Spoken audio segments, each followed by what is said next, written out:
thank you for joining us today here on What's the Story. I'm with two of the members from Love and Rockets. So, guys, we're very happy that you guys could step by. So, right now, you guys are on tour for your latest record, Lift, which is arguably your best record to date. And I'm wondering, this record is actually a lot different from your past releases.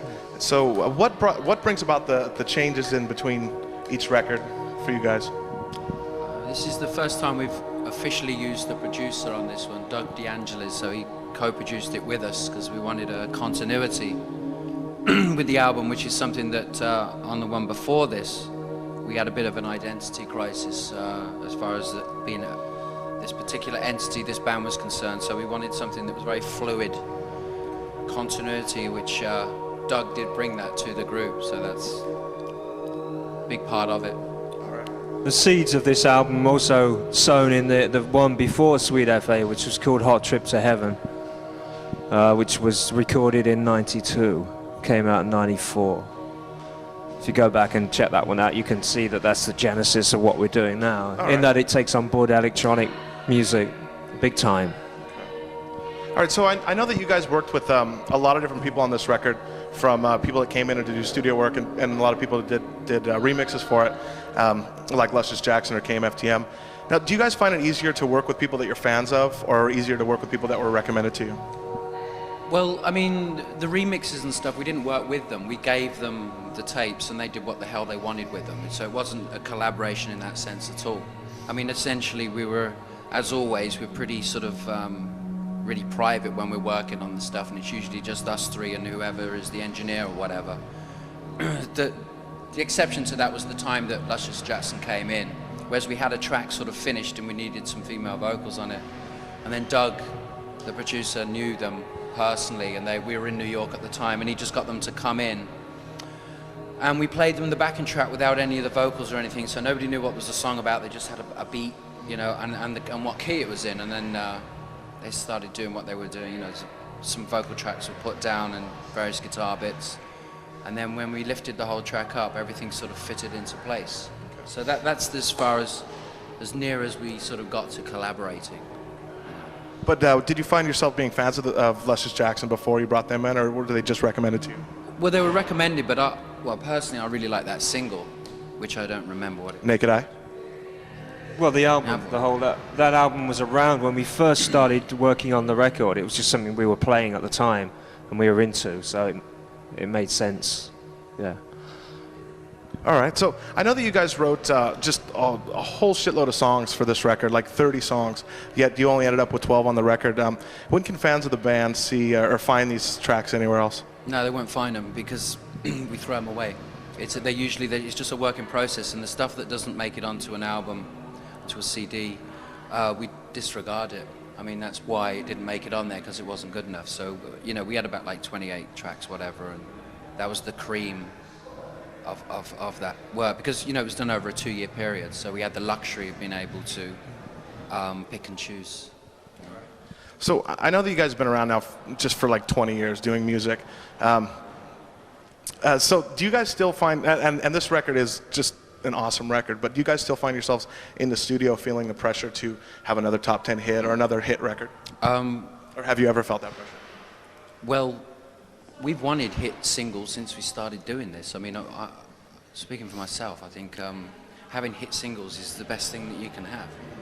Unfortunately, we've only had a couple, but I mean, I think there's nothing wrong at all. I mean, one thing is, I personally really hate the idea of being in an underground band. I love the idea of commercial success, but on your own terms. That's the difference. And, you know, the more hit singles, the better. Thank you very much. Yeah, absolutely. I mean, yeah, I mean, we're hoping this thing's going to really pick up at some point. It's not going to do like just a couple of 100,000 copies. We want it to sell millions, if the truth be told. I mean, why not? You know, I mean, we worked real hard on it. We have done every album that we make, we try. It's not an obsession at the time that we're recording it to have a hit single or anything, but if that comes along, we really welcome it. It's a big, big plus. It's a real icing on the cake there, you know, because it gets your stuff across to so many more people. So I know that you guys have had some pretty big hits before in '89, and it's been a few years since the last record. Do you find that the fans are still waiting around for you guys, or have they stuck with you?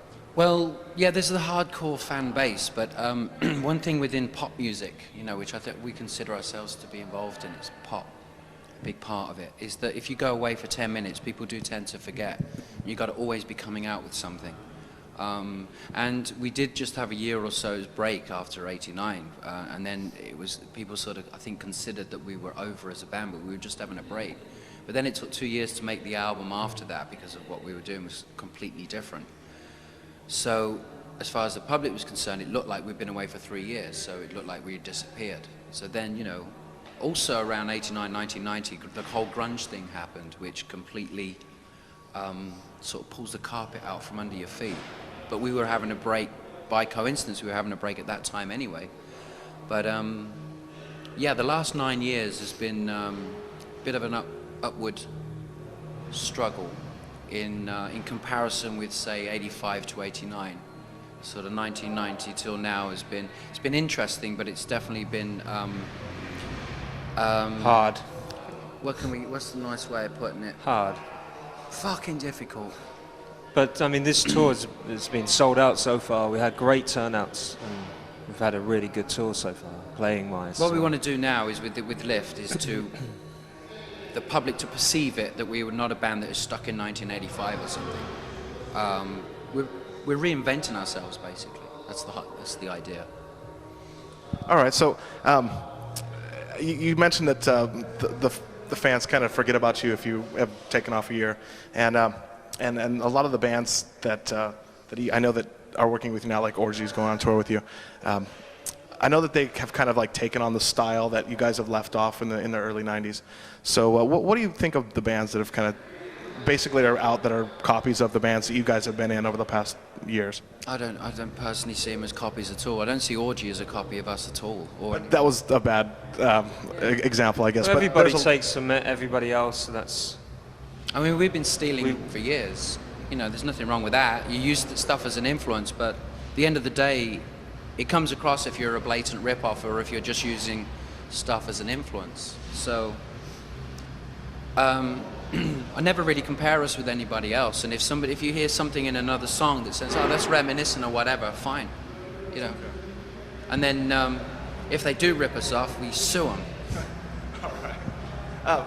So, you guys, like I said, you guys have been doing this for just a lot of years now. But taking it back, just like when you guys were first in the music business in Bauhaus, where did you guys pull in your influences of style that made you guys play as kids, the kind of music that you were playing? Sex Pistols, Suicide, T-Rex, David Bowie, Roxy Music, Iggy Pop, Lou Reed. Okay. So finally, I want to ask you, what's in the future for Love and Rockets and your other bands, Tones on Tail, Bauhaus? Do you foresee records in the future for any of those I'll bands? tell you at the end of this tour, depending on how well it's gone. Yeah, we're more open than ever at the moment. It's wide open on what's going to happen after this tour. After this tour is going to determine whether we do that, whether we do the residency in Las Vegas or not. Okay. All right. Well, thank you very much, guys. I really appreciate you guys coming around. And up next, we're going to see these guys' video for Holy Full coming up here on What's the Story.